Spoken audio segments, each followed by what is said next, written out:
तो मैं Aryan Shukla, business adviser and founder online business workshop. मित्रों, आप देख रहे हैं कि MS एक्सेल 2003 में डाटा एंट्री, इसका पहले वाले पार्ट में हमने आपको बताया था कि ये पूरा पूरा पहले क्रमांक 1, फिर क्रमांक 2 आता है, फिर उदाहरण। इसमें ए में आप किसी का भी नाम, ठीक है, फिर उसके बाद में टोटल। अब मान लीजिए यहाँ पर एक स्टूडेंट के रूप में, तो Hindi, English, math, science, art, और फिर यहाँ पर सम वन का फार्मूला था बराबर C2 plus D2 plus E2 plus F2 plus G2 plus H2। ये CDEF GH, ये ऊपर का जो क्रमांक दिया हुआ है, ये ABCDEFG, तो कौन कौन से कॉलम को जोड़ा गया है वो यहाँ पर C से जोड़ा गया है।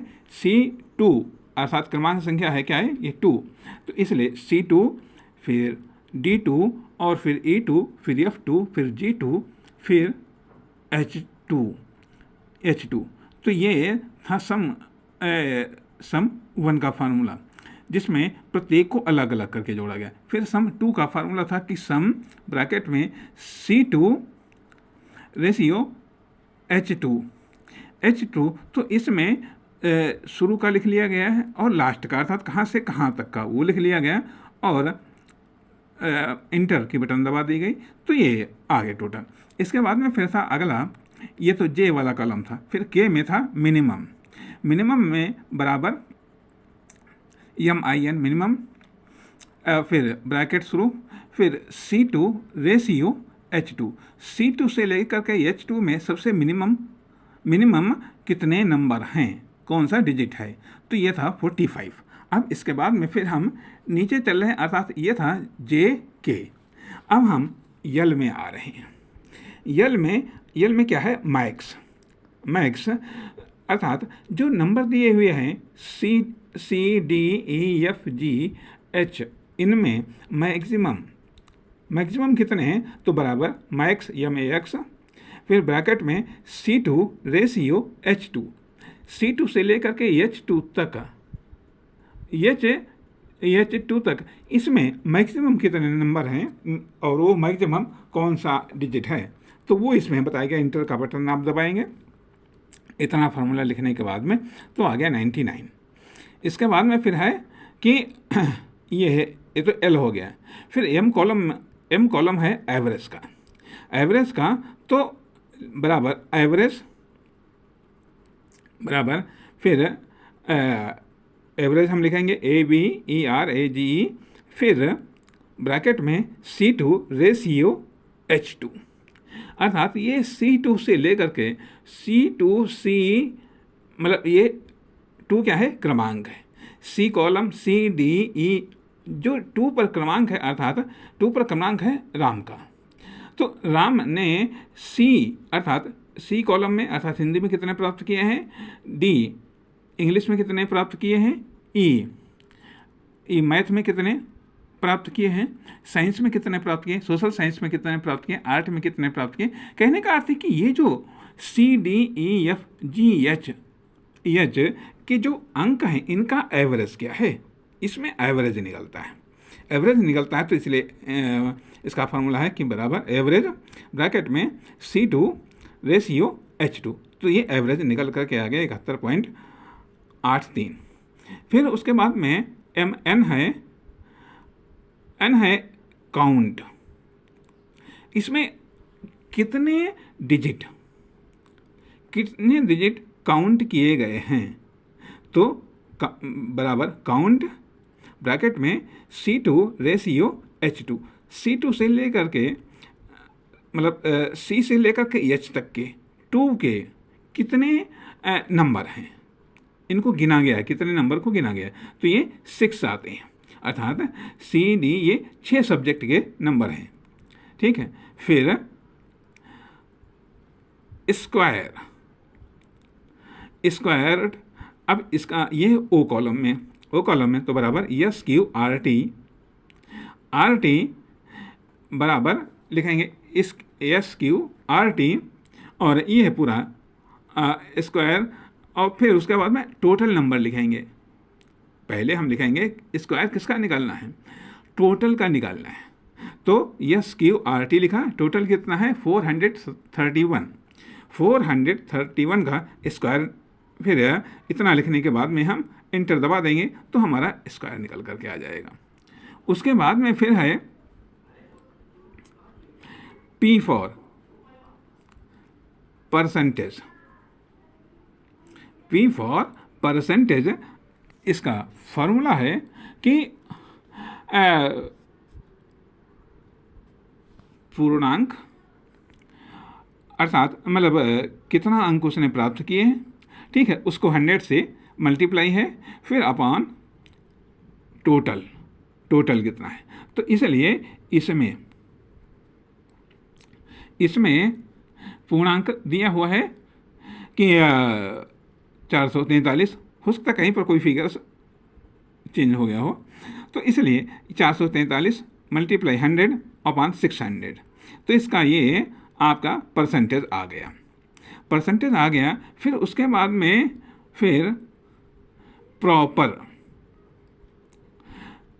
ये था P में परसेंटेज, फिर Q में प्रॉपर, प्रॉपर का फॉर्मूला है बराबर PROPER, प्रॉपर ब्रैकेट में A2 लिखने के बाद इंटर करेंगे तो ये नाम लिख करके आ जाएगा कि A2 पर कौन सा नाम है, नाम है। फिर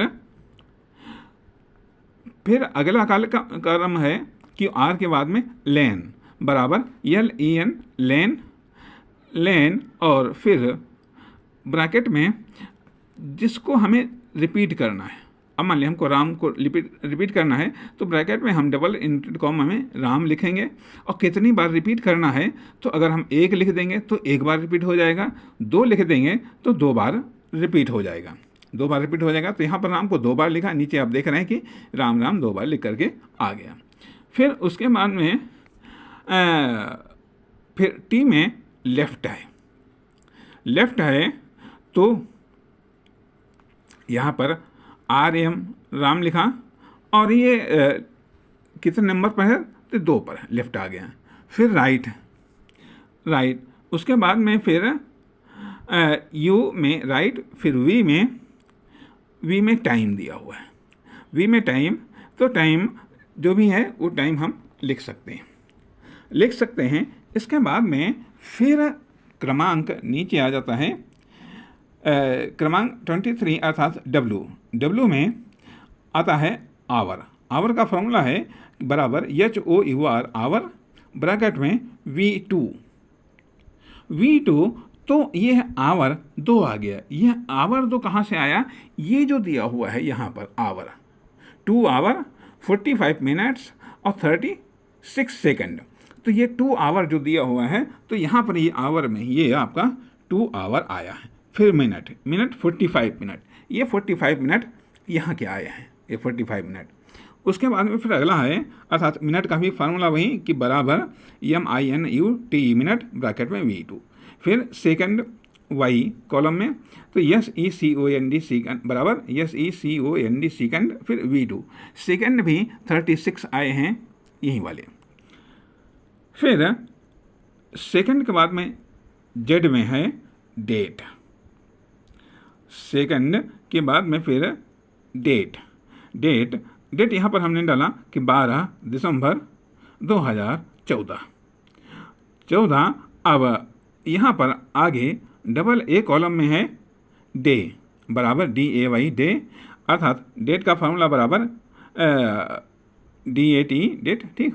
फिर उसके बाद में डबल A में डे, तो डे कौन सा है 12, जो यहाँ पर दिया गया 12 दिसंबर। फिर मंथ क्या है 12 दिसंबर, 12वां महीना होता है, इसलिए 12 आ गया। ईयर दिया हुआ है 2014 बराबर ईयर,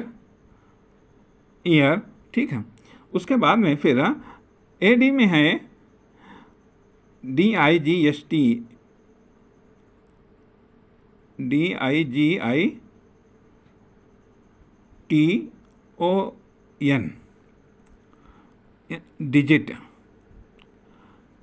डिजिट ये 214, 14 और फिर डिजिट के बाद में फिर डिजिट 2। अब दूसरा डिजिट है 452। अब add AD plus EF। AD ये लिख लिया गया अपने हिसाब से, ठीक है। तो इन दोनों को जोड़ना है, दोनों को जोड़ना है तो बराबर ADD ऐड ब्रैकेट में AD2 प्लस AE2। अब जुड़ करके आ गया 666। फिर सब घटाना है, अर्थात यहाँ पर डिजिट 1 डिजिट 2 में कोई हमने डिजिट लिख लिया। अब इनको जोड़ना है, जोड़ने के लिए ऐड का फॉर्मूला लगाएंगे, ठीक है। फिर घटाना है तो SUB सब बराबर AD2 माइनस AE2। आंसर आ गया घटाने का। घटाने के बाद में फिर मल्टीप्लाई बराबर MUL बराबर AD मल्टीप्लाई AE2 बराबर AE2। अब ये मल्टीप्लाई हो करके आ गया। फिर डिवाइड आ गया, डिवाइड बराबर AD2 डिवाइड AE2। फिर उसके बाद में नेम 1 आ गया, फिर नेम 2 आ गया, और उसके बाद फिर ये एग्जैक्ट आ गया AJ2 और AK2 AR। अब यहाँ पर क्या आता है कि जो इसमें जो नाम लिखे गए हैं नेम 1 और नेम 2, इसमें क्या करना होता है कि जो कि इसमें अभी यहाँ पर नहीं लिखा गया है, तो यहाँ पर हम लिखना चाहेंगे कि ये फिगर कॉलम इसलिए दिया गया है कि मान लिया यहाँ पर जिसे हम लिखते हैं राम, फिर यहाँ पर लिखा RAM राम, नहीं यहाँ पर नीचे है RAM और RAM। यहाँ पर आप देख रहे हैं राम लिखा और फिर नीचे भी लिख दिया RAM और फिर RAM। अब जब यहाँ पर ये नाम लिखा हुआ है, एक नाम लिखा हुआ है, उसके बाद में फिर नेम 2 में नाम लिखे गए, अर्थात नेम 1 में नाम लिखा और फिर नेम 2 में नाम लिखा। उसके बाद में फिर जब यहाँ पर EXACT बराबर EXACT ब्रैकेट में AJ2 ये है AJ2 सीरियल नंबर 2। तो सीरियल नंबर 2 यहाँ पर तो ये नाम लिखा गया है, ऊपर वाले नाम लिखेंगे, ये वाले नाम लिखेंगे राम और सॉरी यहाँ पर गलती हो गया, यहाँ पर हमें लिखना था श्याम। यस, आप समझ सकते हैं कि यहाँ पर हमको लिखना था श्याम और यहाँ पर भी श्याम लिखना था, ठीक है। मतलब जो यहाँ पर नाम लिखेंगे ऊपर सीरियल नंबर वाले लिखे नाम। अब अगर यहाँ पर सेम नाम लिखते हैं और तब ये फार्मूला हम डालते हैं तो यहाँ पर ट्रू लिख करके आएगा। और यदि यहाँ पर नाम चेंज हो जाता है, वो नाम जो इस कॉलम से नेम 1 से मैच नहीं खाता है, वो नाम जो नेम 1 से मैच नहीं खाता है, इसका नेम 2 का नाम यदि नेम 1 से मैच नहीं खाता है तो यहाँ पर फॉल्स लिख करके आ जाएगा। जब नेम 2 का नाम और नेम 1 से मैच खाएगा तो यहाँ पर ट्रू लिख करके आएगा। इस प्रकार से ये इतनी चीज़ें हमने यहाँ पर देखी कि ये MS Excel डाटा एंट्री में ये लगभग 38 कॉलम हमने देखे। नमस्कार, धन्यवाद।